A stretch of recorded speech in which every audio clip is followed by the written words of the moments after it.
Hey everyone, Mark Trammell here with the Center for American Liberty. Last week I gave an interview to ABC7 in San Francisco about Rob Bonta and a host of states that have filed a lawsuit challenging President Trump's executive order.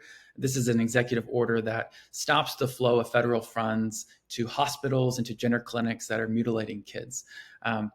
The interview that I gave last week, obviously the format was a little bit shorter, so I'd like to take a minute today here on social media where I have a little bit more time just to kind of unpack this lawsuit a little bit more and to give a few more details as to what's actually been alleged and also just kind of how pathetic this lawsuit truly is.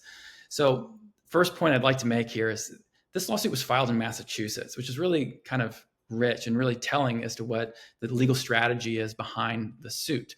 You know, it's notable they didn't file this lawsuit in Tennessee. They didn't file this lawsuit in Texas. They found a federal district court that they believe will be very politically and emotionally aligned with the allegations that are brought. So, you know, I would call this forum shopping.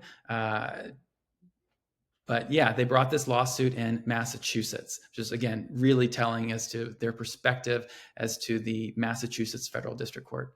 Also, I kind of jokingly, but not really jokingly, said how this is a terrible lawsuit. I think I actually told the ABC7 reporter that it reminded me of a 1L Moot Court brief. And that's because in a 79-page complaint, the first 60 pages of it are nothing but a pure emotional, almost a public policy appeal, which, you know, every lawyer knows that when you have no legal basis to make an argument, you make an argument based on emotion, you make an argument based on public policy. Again, when you don't have legal grounds to assert. So really, it's 60 pages of fluff. 60 pages where these state attorneys general make broad generalizations as to what gender affirming care is and and omit really the totality of what it is. They omit the horrors of what it is, right? They go through these verbal gymnastics to not use words that the court would maybe feel uncomfortable with, right? So rather than talk about a double mastectomy for what it really is, the amputation of breast, these states attorney general used the phrase masculinizing chest surgery. I mean, it's just ridiculous, the lengths in which they go to make this emotional appeal. They talk about how these surgeries and these drugs, the sterilization of minors is, quote, medically necessary, but they conveniently omit the growing medical evidence, the growing surveys that have been published that show that actually suicide rates are not diminished as a result of these forms of medical intervention on minors, but actually suicide rates increase.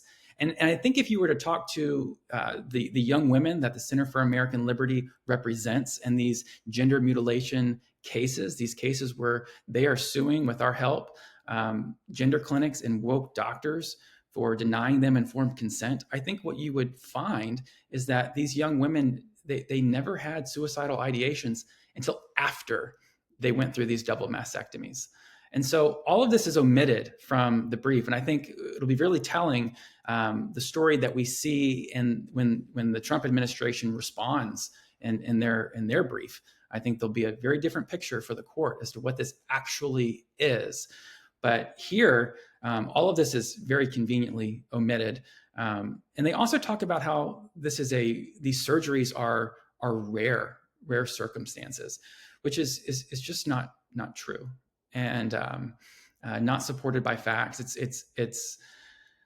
It's really evident when you look at this brief. There's no numbers provided as support for these broad claims, right? They say it's rare, but they failed to say how many kids are going through these surgeries, and they certainly when they talk about these being medically necessary, they never talk about the kids who are now young adults and who are regretful that they've been through this.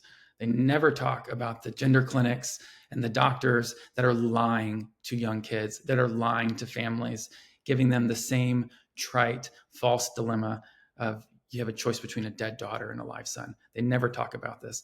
They're not. They never in the brief talk about the distinction, the huge disparity between young women who are victimized by this and young men who are victimized by this. I think if we look at statistics, even just from Kaiser in their Oakland clinic, overwhelmingly it's young girls who are victimized by gender affirming care, by these sterilization drugs, this off-label use of drugs like Lupron they're actually designed for prostate cancer patients that are now being given to young girls. And they never talk about the lasting effects, the permanent irreversible harms that these young girls suffer as a result of these drugs. And finally, I'd like to just point out, I mentioned a moment ago, it's 60 pages of just emotional crap and emotional appeal. The last 10 to 12 pages or so, there's a little bit of legal analysis. And I say that a little bit is the extent of it. They make an argument that there's a 10th Amendment reason for the court to rule for these states, right? They're basically saying that this is an area that is reserved for states and that it's a states' rights issue, which is really rich, right? It's like hell freezing over when the state of California is arguing that this is a states' rights issue. The state of California was not arguing for states' rights just a few months ago when the Supreme Court upheld Tennessee's right as a state to block these procedures, Tennessee's right to protect kids from the horrors of gender affirming care. California was not arguing for states' rights when the Supreme Court overturned Roe versus Wade. It's ironic today that Rob Bonta and states attorney general across the country are now arguing for states' rights. Very self-serving almost. It's also just ignores the reality.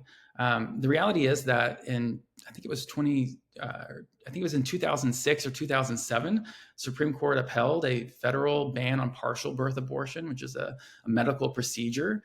That wasn't a 10th Amendment issue. The federal government obviously has an interest in protecting kids. We also have this whole really inconvenient agency at this point for Bonta and his argument. It's called the FDA, which regulates prescription drugs and medical devices that are obviously used in medical procedures. To say that these are exclusively states' issues is just intellectually dishonest. And so, look, I think this lawsuit, beyond just being terribly drafted, I think this lawsuit is destined to be dismissed. We'll see. Now, again, they filed this in the Federal District Court of Massachusetts. And, I don't have a huge amount of faith in the Federal District Court in Massachusetts. The Center for American Liberty, we even had a case surrounding the Karen Reed trial where we represented a gentleman by the name of Jason Grant who held up a Bible verse, and state police actually said, you can't hold up this Bible verse on a sign within 200 feet of the courthouse. Like, clearly a First Amendment violation. Federal District Court in Massachusetts disagreed. We actually had to go to the Second Circuit Court of Appeals before we found a judge who was sane and understood, the First Amendment and ruled in our favor. So it's clear why they filed in Federal District Court in Massachusetts.